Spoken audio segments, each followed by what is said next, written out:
Hello and welcome to the PFF Fantasy Football Podcast. I'm your host, Ian Hartitz, coming to you from the friendly confines of my mom's basement. No PFF studio here. I'm going to California tomorrow. I'm pumped. Can't wait. Enough of that big podcast. You heard me advertising it on the Wednesday edition with myself and Dre McFarland. But people, I've said this guy's name on this podcast no fewer than 100 times this freaking summer. Why? Because he is great at his job and I am a fanboy of him. Doctor of physical therapy, orthopedic residency grad, injury analyst at Fantasy Points, and love everyone that has to do with that great company. Injury prone fantasy football pod, none other than Dr. Edwin Porras. You probably know him on Twitter at FB Injury Doc.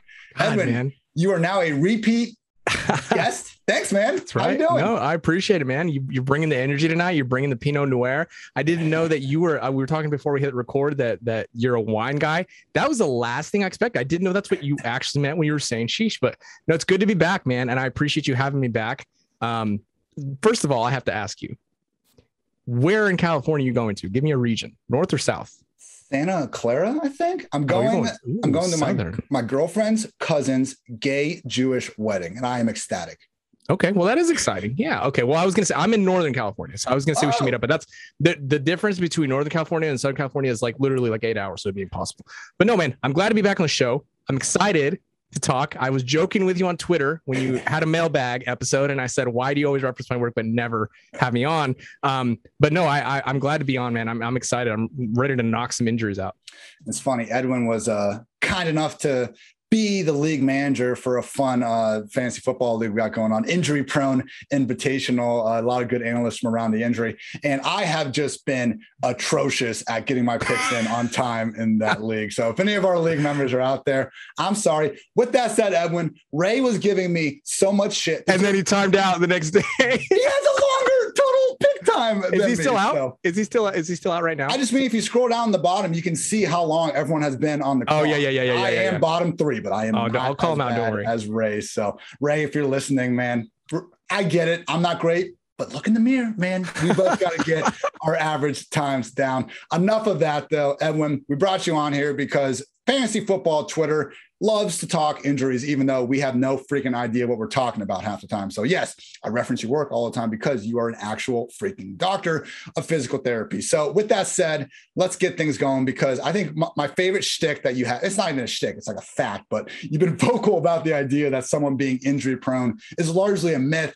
With that said, though, I know you have identified some guys. When I talked to you last year about James Conner, you just said, even if he's not fully injury prone, we could expect him to maybe just more compared to the average person, experience injuries more often. You get the point. Talk about your process for defining basically what constitutes someone being injury prone and who might qualify. No, it's a great way to put it. And I think it was actually you who said it at one point. You worded it better than I ever have. The thesis and the crux of everything based on the research and the data is that we are less good at predicting injuries than we think we are. And that's like the perfect way to word it. Like, yes, there's a scale. Yes, some dudes have a history, and you can typically identify those dudes on a scale. But like the perfect example is I did a thread on Trey Sermon, right? And Trey Sermon has really high grade. Ethan Turner does, and he's another physical therapist. He does a really good score for prospects coming in. And he basically tabulates the relevant injuries in their past and whether they'll carry over to the NFL, because we know that the number one predictor for future missed time is previous missed time. So I think it's like 3 games. If an NFL prospect misses 3 games or less, they're going to be relatively per season. They're going to be relatively healthy in the NFL, okay. Right? So we look at somebody like Trey Sermon and we would anticipate, oh, dude might have some connective tissue injuries. So his score is really high.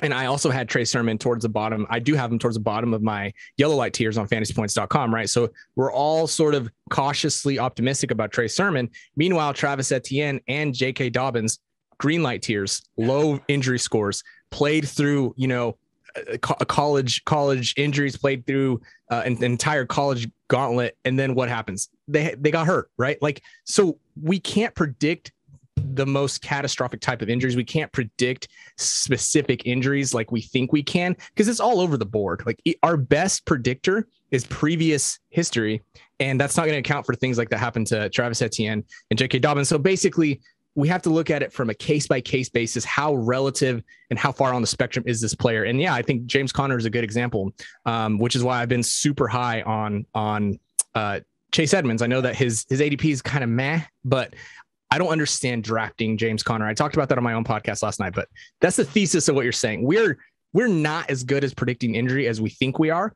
but we can at least give it a crack and a shot, but we got to use the right resources and the right data. Yeah. And I guess injuries obviously matter, just like defenses and offensive line, these other things.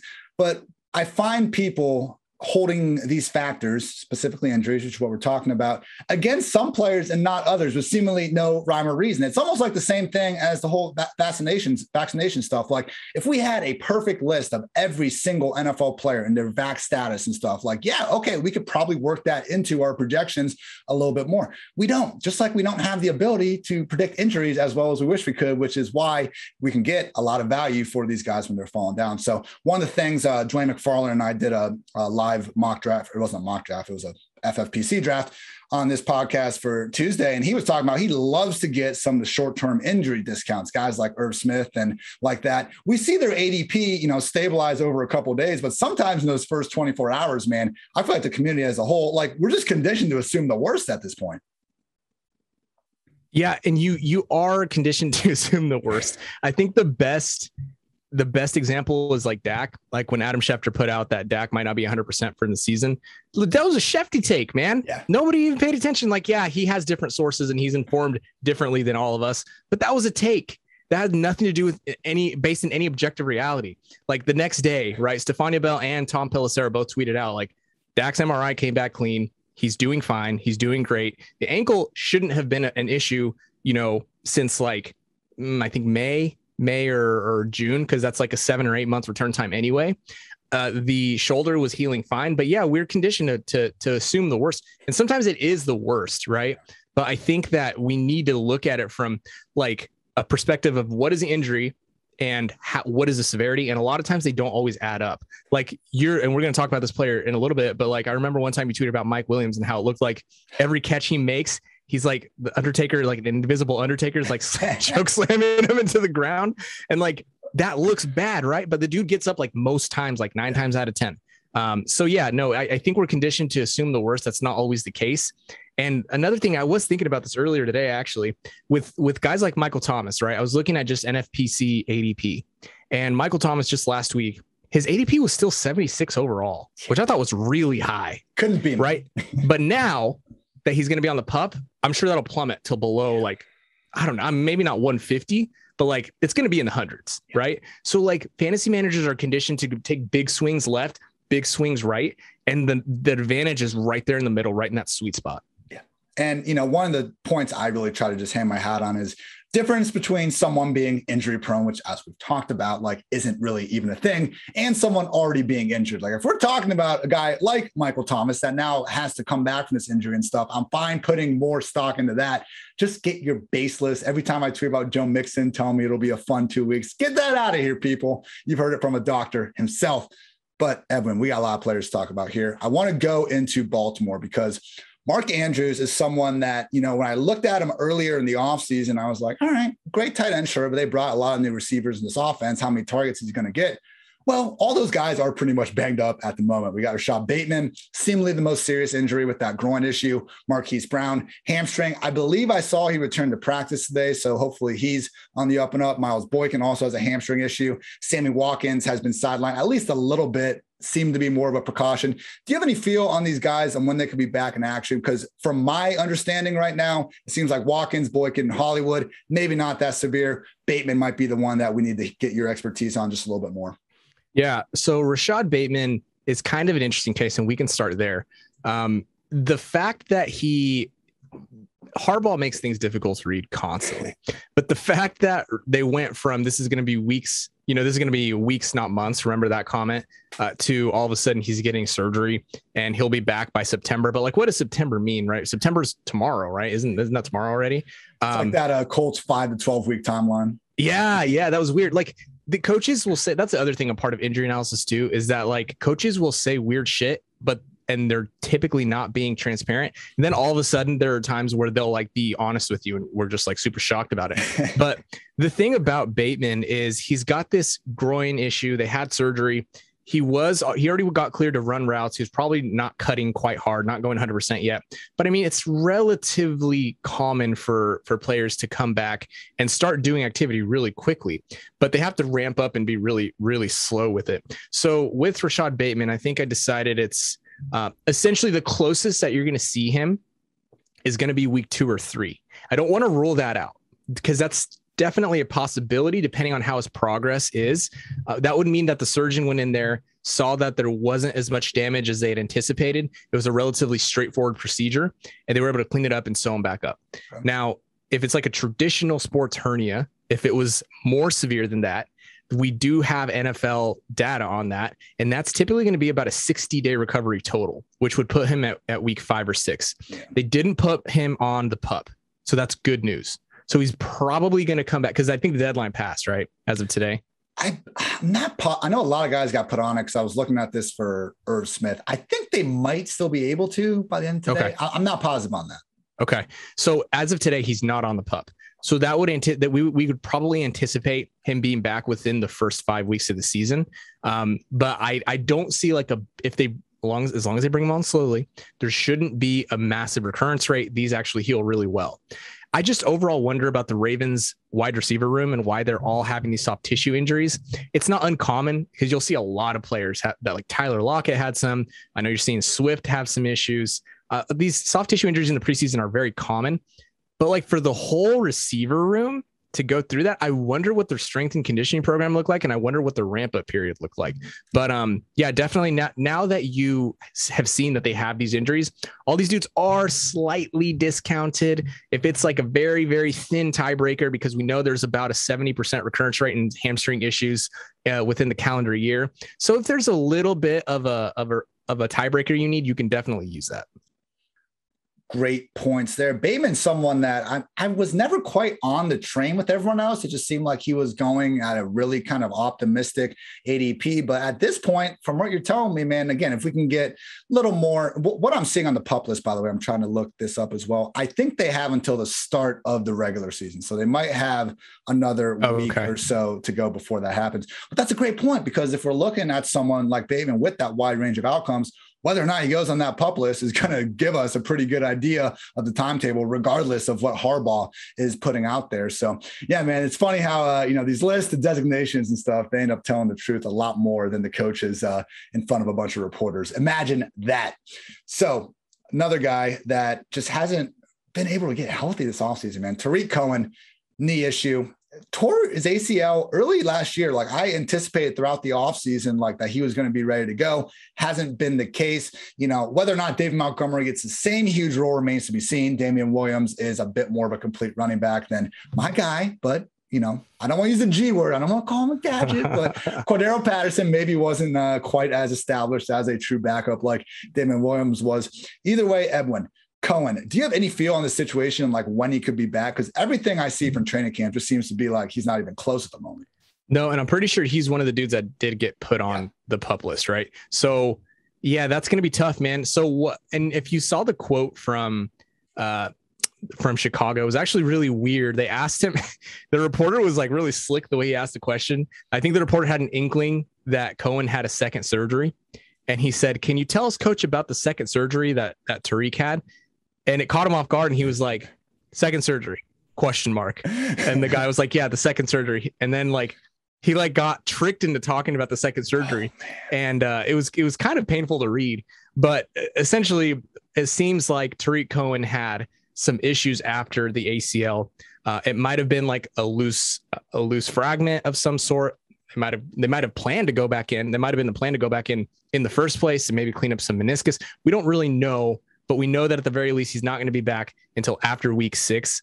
I'm not really banking on Tarik Cohen moving forward, especially, this year, he's a 4th round pick.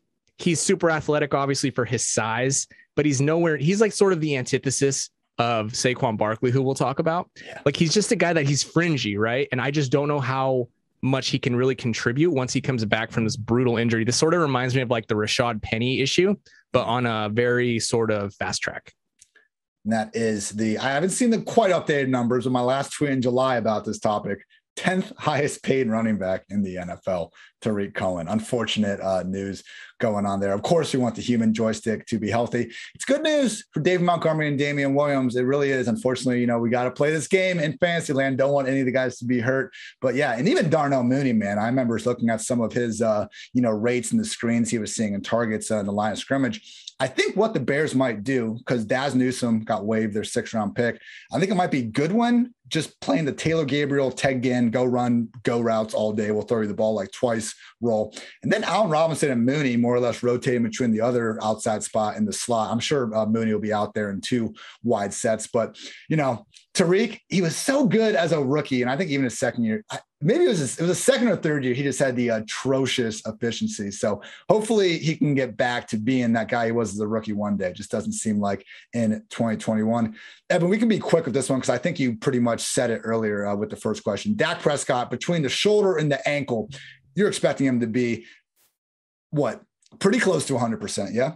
Oh, he should be 100%. I mean, it's not anything to really to worry about. He's fallen to the back end of the first tier of quarterbacks. And like, if you're going to be one of those people who drafts that first tier of quarterbacks, then you'll be pretty happy for Dak Prescott to fall for me. I think there's going to be an issue where like maybe he'll end up on the injury report like once or twice during the year, but he'll freak out, but it'll mean nothing.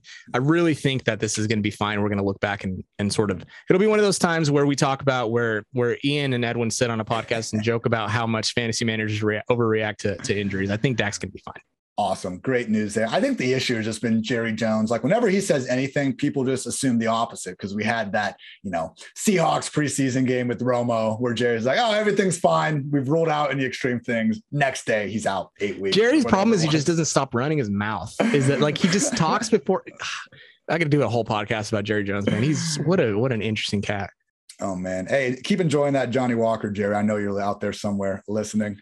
Edwin, Deandre Swift is someone that I haven't gotten hardly any of them in fantasy drafts. He's just outside those top 14 backs I'm taking. I'm easily drafting George Kittle or Darren Waller or a dope wide receiver instead of Swift. With that said, man, like you just talk about, and it was funny, like last preseason, Kerryon Johnson said this. He just said DeAndre Swift can move in ways that I can't. He's like this special athlete. It's like, well, bro, like even if that's true, don't spell it out for your own coaches to decide that. Anyway, if Swift doesn't have that, that special, like just ability to be himself, I do somewhat worry if he can meet ADP, potentially sharing a backfield with Jamal Williams. Dan Campbell, made a lot of people nervous by saying that he's not sure if he'll be good to go by week 1. How serious do you think this DeAndre Swift groin injury is? I really don't know, to be 100% honest with you, because I like we talk about coaches, right? Like they're rarely telling you the truth. So if a coach says that a player is healthy, you can probably assume they might not be healthy. And if they're telling you that a player isn't healthy, you can especially probably assume that they're not telling the truth about that. Like, just like the Giants are slowly, I'm doing quotation, air quotes, slowly bringing Saquon Barkley out. He still has hurdles to pass. The dude is 10 months and a week outside of his surgery, and he's obviously running routes and he's participating in practice. Like, what hurdles are we even talking about? Like, the rehab team discharged him. The strength and conditioning staff's in charge now. There's nothing medical going on here unless they're not telling us. Anyway, talking about DeAndre Swift. DeAndre Swift, at this point, we need to take everything into context. I'll talk about the injury part. In 2018, he had a groin surgery. He had what essentially amounts to what we think Rashod Bateman just had. It's not a big deal. It happens. Those groin surgeries, they tend to do pretty well. Then last year, he had another groin issue. They called it a hip issue. Maybe it was a hip issue. Maybe it was a groin issue, but those often get sort of melded together. And then now he's having this groin issue at the beginning of practice. The reason this is different from something like what Tyler Lockett's going through is because this is chronic for Swift at this point. If a dude has a groin issue and he's had surgery for it, then it's something to keep an eye on. In addition to the groin that hasn't gone away, we also have to think about the fact that last year he had a concussion, right? And he missed 2 games, I think, 2 or 3 games because of the concussion. One, man. Yeah. I remember like Adrian Peterson saying he wasn't even like acting like himself for a while. Yeah. Exactly. Like he couldn't clear the protocol for like 3 weeks. And that's scary. That's some scary shit, man. And on top of that, you look at the recurrence rate. within the first calendar year. And I don't remember it off the top of my head, but if it's going to happen, it's going to happen within the first year, if not 2 years. So that's on top of that, the volatility that you're talking about. Second, you also have to consider rational coaching. And this is something that like JJ Zach Eason talks about a lot. Like you have to assume that the coaching staff is rational, and we can't necessarily assume that just because I think, or you think a player is durable and they can take a load, like Austin Eckler, for example, just because we think that doesn't mean the coaching staff thinks that. And just because the coaching staff, doesn't think that, for example, Swift, if they don't think he can take a load, they're not going to give it to him. Well, they did go out and sign Jamal Williams like pretty quickly. Like that's that same regime, right? Like it wasn't the regime before. Like they signed Williams when Dan Campbell came in. Like they obviously want to use him, and Jamal Williams in his own right is a really good running back. Yeah. Like he's going to take some of that load for DeAndre Swift. So on top, you take all of that, right? The chronic groin strain, the fact they're already managing his volume, the fact that Jamal Williams is there, the fact that he also has a concussion. I actually put DeAndre Swift on my injury discounts, like DISS counts. Like his ADP is fine. Like it's meh. You know what I mean? Like if I end up getting DeAndre Swift in like the third, I'm not excited about him. Like I'm not necessarily I'm not going to say that he's going to get hurt or re-injure or anything like that. But just given all of the risks surrounding him, I'm not excited to have him as like my RB1. Yeah, like I don't even know that I've moved him down more than like a spot or two because of this injury issue. It's just been everything else you mentioned. And now when you put the potential lingering groin issue on top of it, like, no, we want nothing to do with him when it's between Swift and these awesome wide receivers and tight ends that are usually available in round 3. As we always say, don't hate the player, hate the ADP. Swift's just a little bit too high. Edwin, I had Saquon further down the list, but like we're going to end up talking about him every bullet otherwise. Main event. Let's go. Saquon Barkley injury. Please tell the people that even though some might say having 41.7% of your underdog drafts have Saquon Barkley in it, even though I have an irresponsible amount of exposure to Saquon Barkley, tell the people why we should expect him to be out there near his full self in week 1. Okay. So the first thing that I want to address is that I'm not saying Saquon Barkley comes without risk. I think that's when people say that, they think to themselves, when they see anything I'm saying, that's their immediate response. Oh, you're saying that he's going to be the same as, well, I'm not necessarily saying that. But what I'm saying is every comparison and all the data, everything we're using to try to draw a comparison for Saquon Barkley is irrelevant. He's not anything like we've ever seen. Even if you want to compare him to Adrian Peterson, he's a hair more athletic than Adrian Peterson was, believe it or not. And on top of that, he's 3 years younger than Adrian Peterson was when Peterson tore his ACL. So this is a totally unprecedented situation. So any comparison you want to draw to him isn't really fair. So from a soft tissue perspective, you can think about Dalvin Cook, right? That's the most recent example in everybody's brain. We don't know exactly why Dalvin Cook had those hamstring strains. It could have been workloads. It could have been because they use a hamstring graft. We don't really know. We don't know why he had those issues, but he did, right? And that's possible. So if you're telling me that the floor for Barkley is missing 5 games like Dalvin Cook did, I can understand why you would shy away from that. But it's like what we were talking about earlier. Like we're not as good at predicting those soft tissue injuries as we think we are. So if you're going based off a floor of 5 missed games specifically because of a soft tissue strain, then I'd like to walk you down to the corner convenience store and we're going to buy a lottery ticket together, right? On top, that's even before you get into the ceiling that Saquon Barkley has, right? So there's this article that I'm constantly citing, and this was done by a couple of surgeons. It was Kerr and Ribot. They did this in 25 plus years of experience treating National Football League athletes coming off ACL. What they found, and I cite this in my Barkley article, is the factors that are independent predictors of returning to previous level of performance. In other words, practice players came back to be practice players, bench guys, starters. Age younger than 24, being an offensive player to begin with, and ostensibly, right? So in other words, a good offensive player, and then draft capital between the rounds 1 to 4. And obviously with all of that comes ostensibly the higher, the better. We're going to make that leap. I don't think that's a big leap. So you look at this freak of athlete nature, Saquon Barkley, you look at the fact that he had 10 and a half months to rehab for an ailment that typically takes 9 to 10 months. On top of the fact that the meniscus everybody is perseverating about was a relatively minor procedure. In other words, they didn't have to take anything out or cut it up. They actually just sewed it up. And it's as simple as it sounds, relatively speaking, right? So he still has to be non-weight bearing within the first 6-8 weeks after the fact. But so that put him a little bit further back. But overall, everything we're seeing, the reports out of camp and the reports from the beats are that he's ahead of schedule. And like, if anything, the Giants are shooting themselves in the foot by not letting him sort of get back to where he needs to be. So all of that, Ian, I just spilled it out. That's coming from the heart. If Saquon Barkley falls to the 1.12, that is a gift from the upside gods. I just took him again, ironically, in a league with other rehab professionals.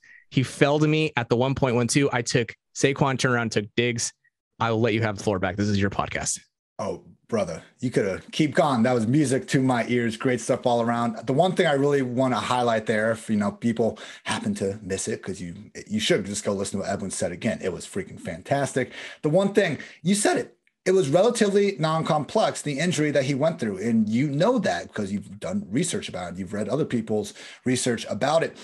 Everyone, I think when people see a torn ACL and they see like any other issue, they just assume that's now complex. So people, no, it's not this super complex thing.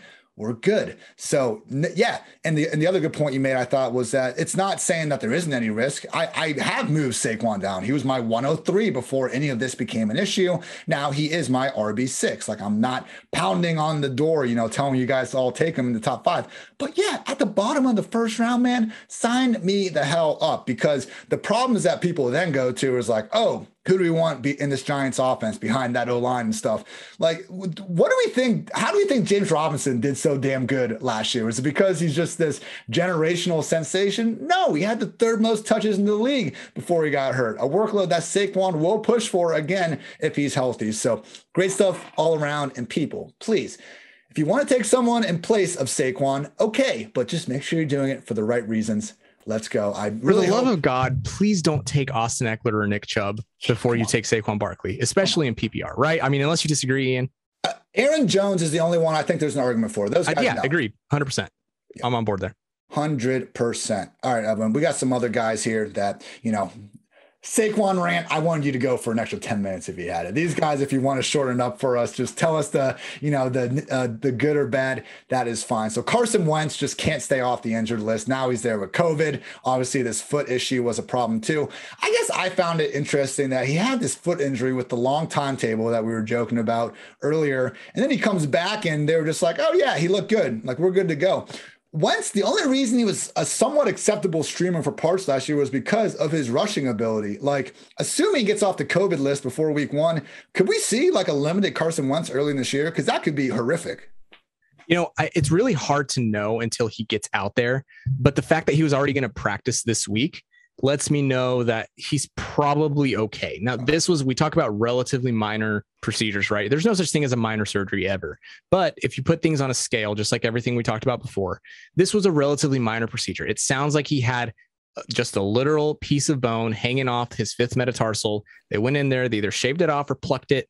They sewed it up, they cleaned it up, they gave it a kiss, put a Band-Aid on it, had some milk for dinner that night, nice warm chocolate milk. He's probably going to be okay. He's probably going to be fine from like a mobility standpoint. Okay. Now, obviously I can't say that with confidence, but I don't think they would rush him back from these timelines. The reason this timeline is so wide is because it could have been one of those scenarios that I mentioned earlier where the surgeon gets in there and is like, oh shit, this was worse than we thought. Because MRI doesn't pick up everything, but it wasn't. It sounds like it was the opposite. It sounds like it was less severe than they had anticipated. So that 5-week timeline is actually probably turned into like 5 to 8. And he was on track for that. So it's not super uncommon to see that in relatively minor procedures.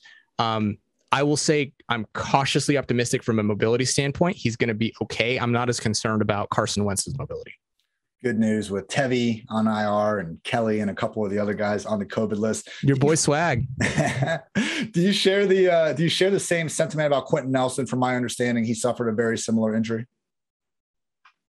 I actually wonder Quentin Nelson, how he's going to respond specifically because of his functional tasks. Like for Wentz, he doesn't have to plant and bend his ankle into what's called dorsiflexion every time, every play, for 2 or 3 hours at a time. Mm-hmm. And so that could that could sort of cause issues down the road if Nelson doesn't allow that to heal, like stepping back into pass protection, having another 300-pound dude, land on your foot.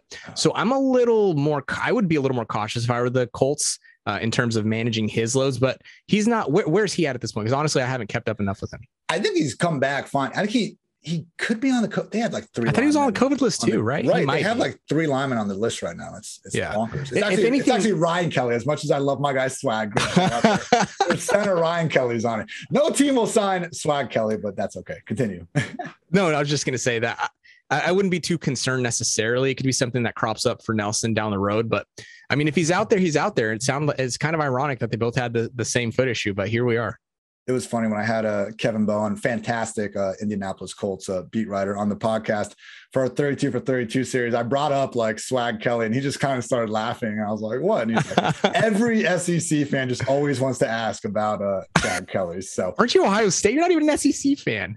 I just have a soft spot for some of these like guys like Johnny Manziel. Like, I don't. Like, is Swag Kelly a knucklehead, and has he done some really dumb things? Sure. Has he actually hurt anyone? No. And I feel like people have this weird vendetta against him. Like, okay, he got way too hammered and walked into some random person's house. Like Tom Brady did that in Tampa, and we all had a good laugh about it. Yeah, no, dude, it definitely depends on who you are when it comes to stuff like that. Definitely. Yeah. So I think we should have 2 groups of like off the field issues, man. Give me like the true pieces of shit in one, and then give me the guys that took PEDs or, just went out and partied too much in another, for sure. Maybe 3 groups. We'll see what happens down the road. Clyde-Edwards Helaire managed to return to a full practice a week ago, and then we got some good news for him that Darwin Thompson was released seemingly as a boost of confidence that CEH will be good to go for week 1. Are you at all concerned about lingering issues from this ankle issue?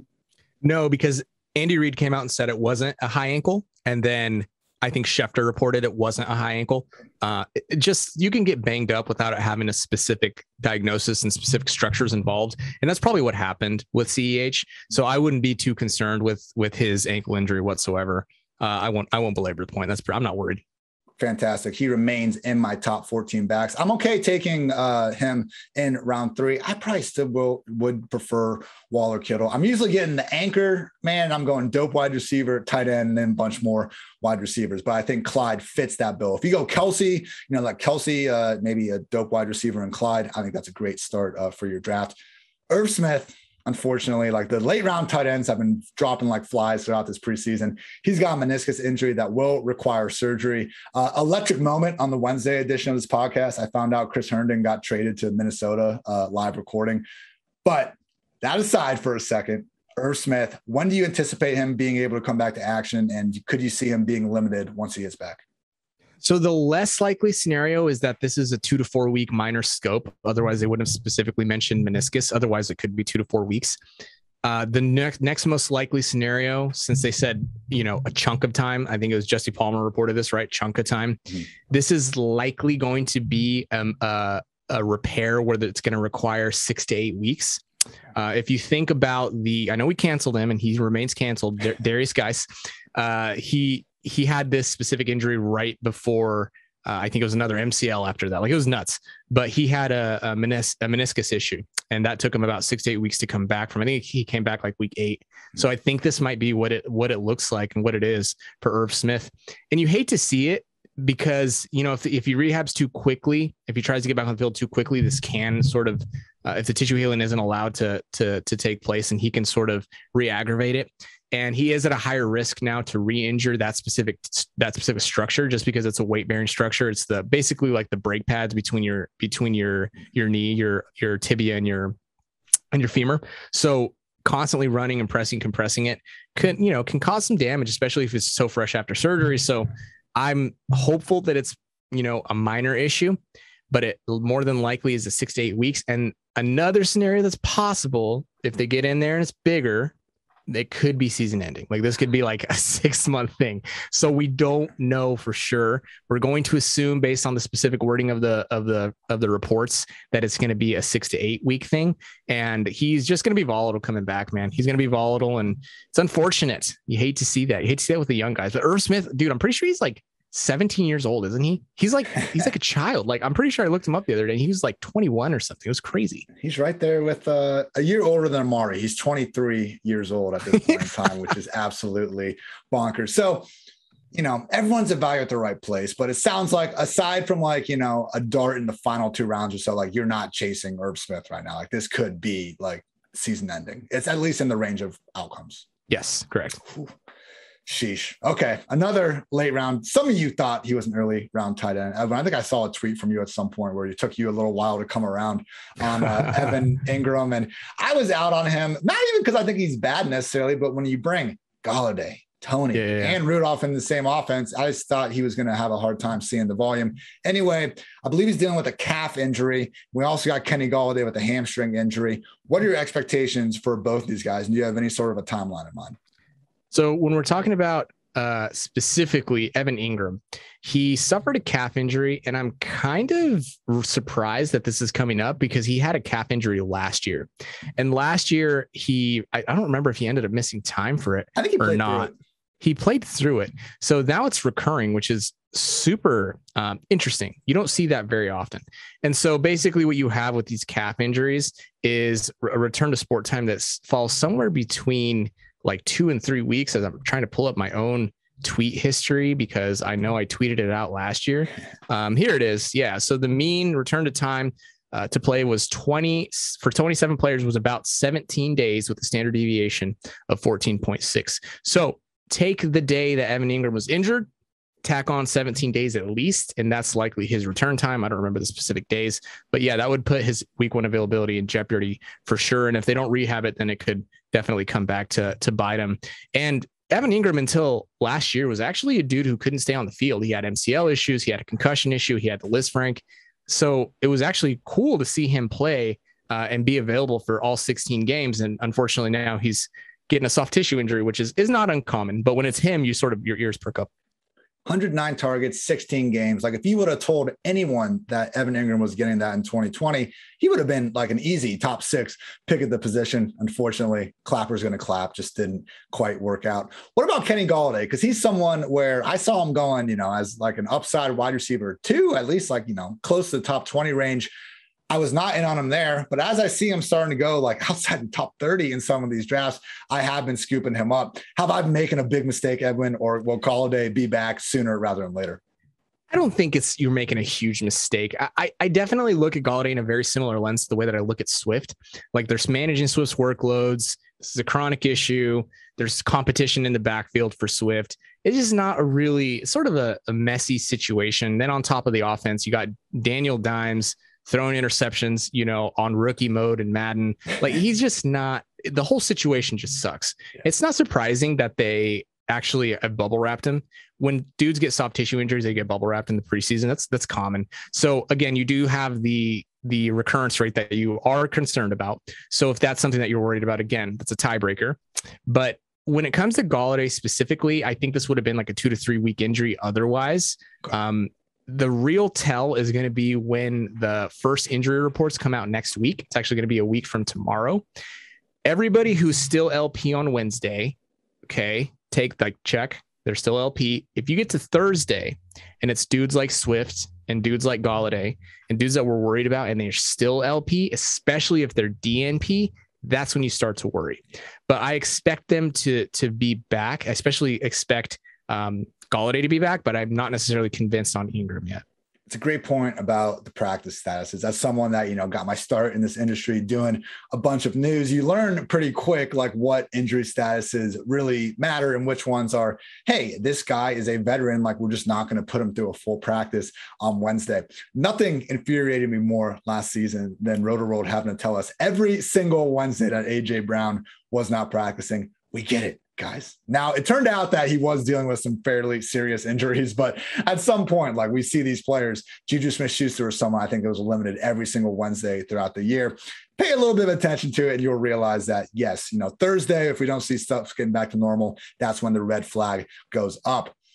Hunter Henry, he's been another guy where we had the injury early and it didn't seem to be ridiculously serious. And maybe it's a situation where they just said preseason bubble wrap. We'll see what happens. Do you think the Patriots have their Boston TE party ready to go in week one? By the way, Jonnu Smith was the first one I saw come up with that name. I gave him credit, and Patriots Nation came at me. They said, no, that was Gronk and Hernandez back in the day. Piss off. Yikes, I don't know why you'd want to claim that one. Oh, well. Patriots fans are weird. Patriots fans are weird, man. Like, there's some weird cats. Sorry, Patriots fans. We love you. Some of you are weird. All right, man. So here's the thing. With Hunter Henry, we don't know specifically what happened. He's still not practicing, right? I didn't miss anything. I believe he's not. Okay.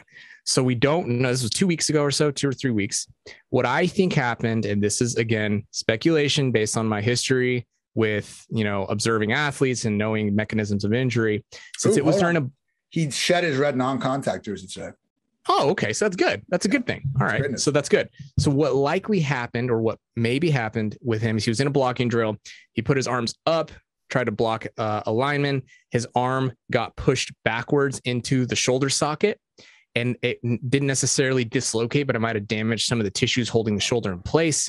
It's as bad as it sounds. I'm actually treating a football player for that exact thing right now. Huh. And they're brutal and they stick around and they're gruesome. If that's what happened, you don't necessarily worry for like anything catastrophic if it was a relatively minor incident, and it seems like it was.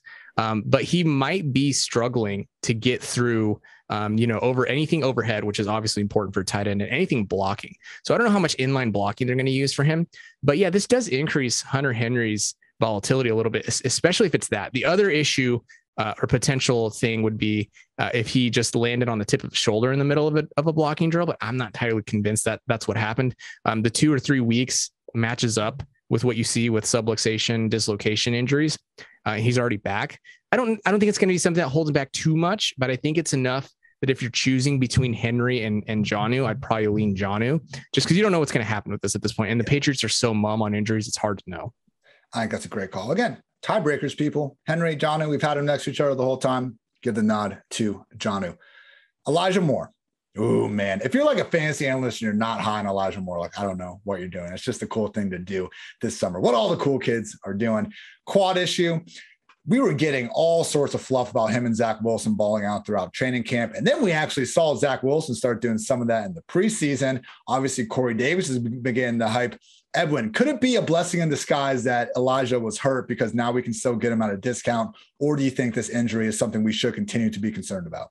No, don't be concerned. Don't be worried. It sounds like he just like landed wrong or some shit. You could like have bad gas and in the NFL, you'll get an MRI. Like, people will send you through a tube just to send you through a tube. Don't worry about it. It doesn't seem like it was major. He's back at practice.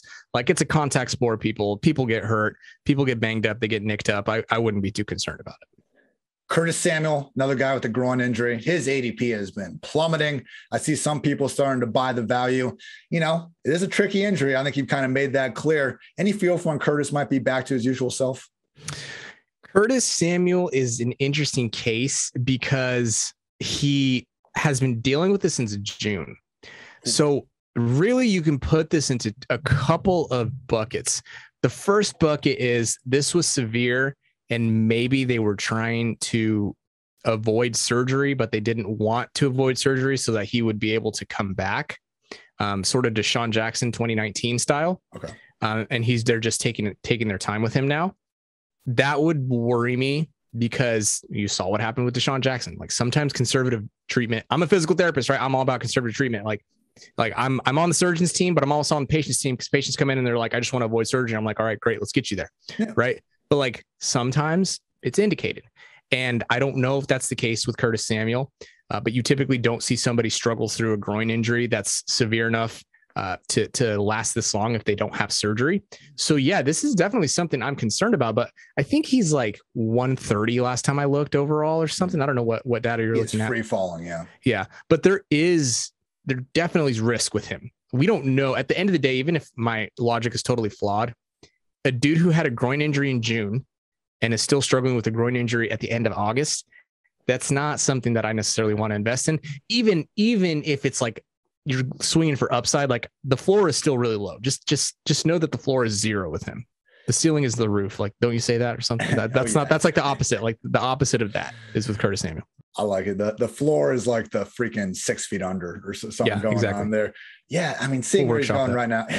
Fantasy football calculator, wide receiver, 56, going ahead of guys like Rondale Moore, Brian Edwards, Terrace Marshall Jr. Probably not wise people. We do not want to be messing with Can I say one thing too? Yeah. I don't understand James Conner. I think Dwayne might've said that he was taking a little bit of James Conner, and I get if you want to do that. I don't get it, because you know what you're going to get with James Conner, right? You're going to get, if there's 4 yards there, he's going to get you 4 yards. Like if you need 5 yards, he's going to get you 4 yards. Yeah. And at the end of the day, like I know you've said too, that he hasn't been trash, but like, you know what he is at this point. Yeah. He either can't stay on the field, and I am concerned with the connective tissue injuries. I don't know if he's on the script, Ian. I'm just sort of going off script. Yo, you're good. Go off. Okay. So I don't know if you knew this or if you've seen my tweet, 5 out of the last 6 years, he's had a major connective tissue injury. He's coming off turf toe. That wasn't even football related this year. So he had an MCL surgery, and the MCL requires surgery less than 5% of the time. That's not common. So I don't know what's going up with this dude's connective tissue, but he's constantly banged up. So again, we don't talk about like players being injury prone, but at some point it does become a pattern. Like if they're showing a pattern, then let's believe them. Like they're showing us a pattern. At this point, we know what we're getting with him. I know last year he was going to play 16 games. He was on track, and then it got COVID. But like I said, there's no telling what the heck happened and why he needed turf toe surgery after that. So I don't know. You know what you're going to get. You know the floor is 0. You know that the floor is at least a handful of missed games, and you know that the upside is not there. In addition to Chase Edmonds staying much healthier than Edmonds is. Like I would much rather. I know this is usually reverse logic. I would much rather Chase Edmonds in the 6th or 7th than James Conner in the 10th or 11th, because there's just I don't see the upside with James Conner. Like you're hoping at that point, metaphorically, that Chase Edmonds gets injured. And I just tweeted about this today, like injury plausibilities versus injury probabilities. The probabilities between the two missing time is going to be James Conner missing time. Like sorry, I took off. Go ahead. Oh, you're good, man. I forgot about the turf toe issue this year, because I was looking at last year and I was like, he had COVID. He had to leave week 1 early, relatively healthy year for Conner. And, I think more than anything, if people are taking him, it's more so at that spot. I think if he's your, RB3 and an anchor RB build, it's not ideal. I still want Jamal Williams, Kenyon Drake, guys like that, more Alexander Madison for sure.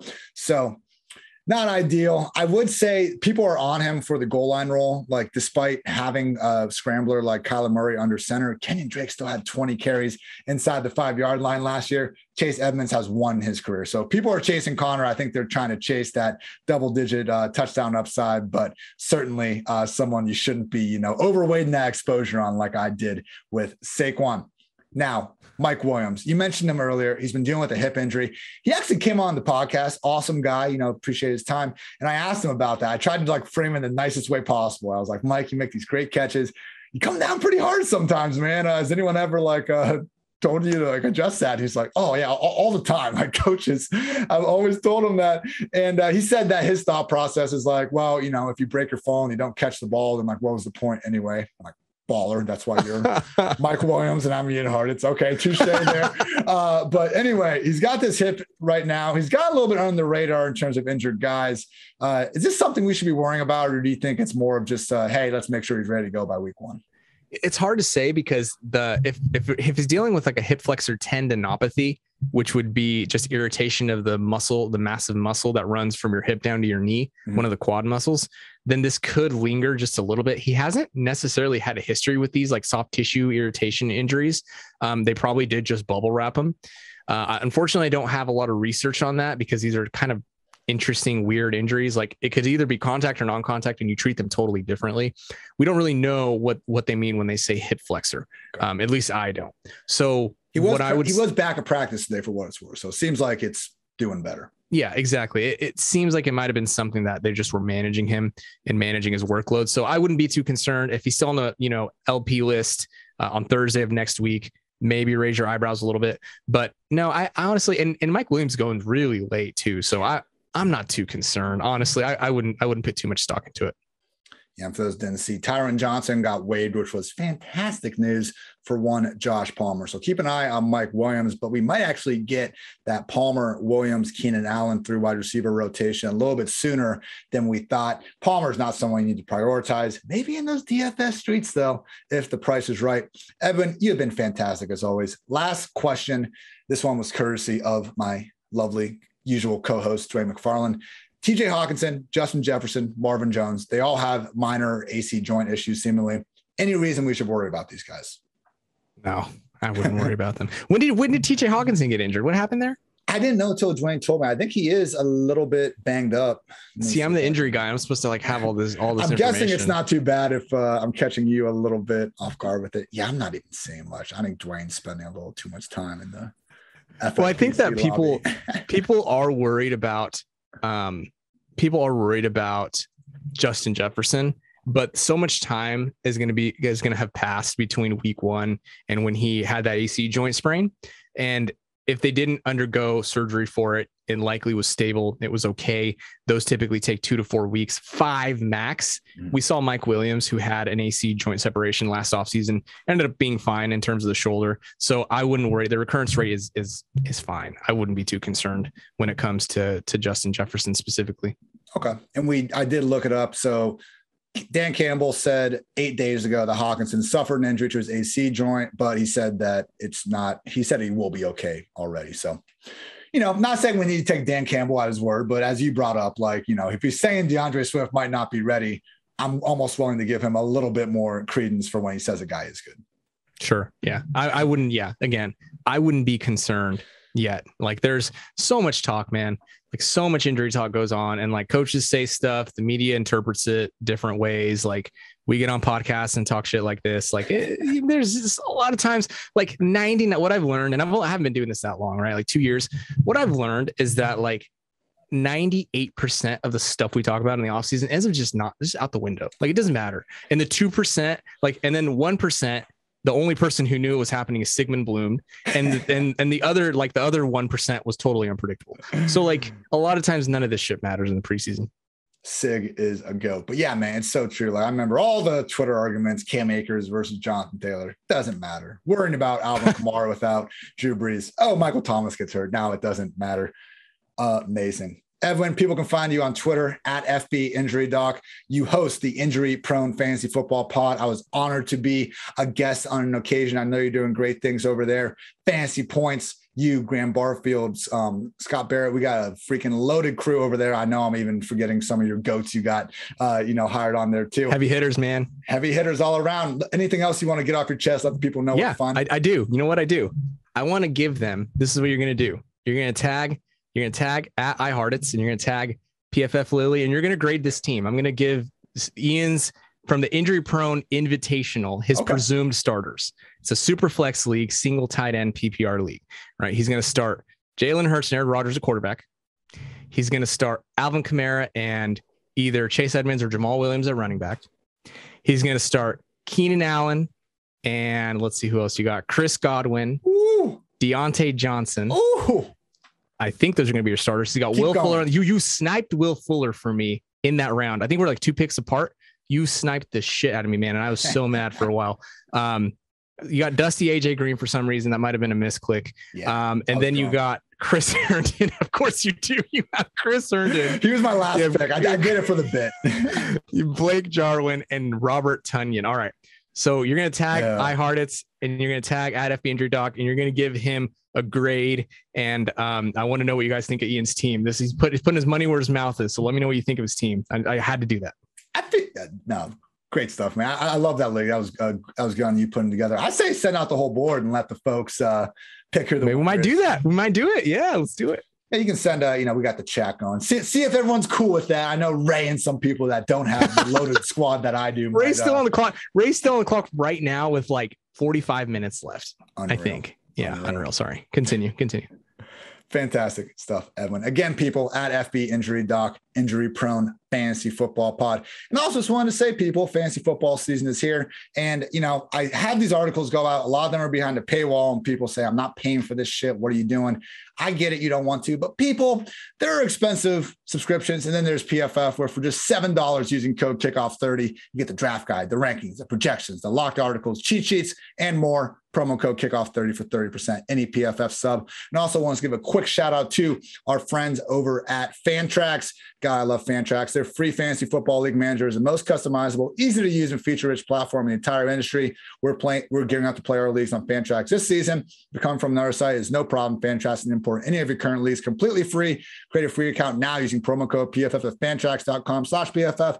Get a chance to win a trip to any regular season game this year for you and your entire league, plus $6,000. I've been saying, I think you got to go to Vegas with that. Just bet all the money on the game and you'll double it probably. Like that's what gambling does half the time. That's promo code PFF at fantrax.com/PFF.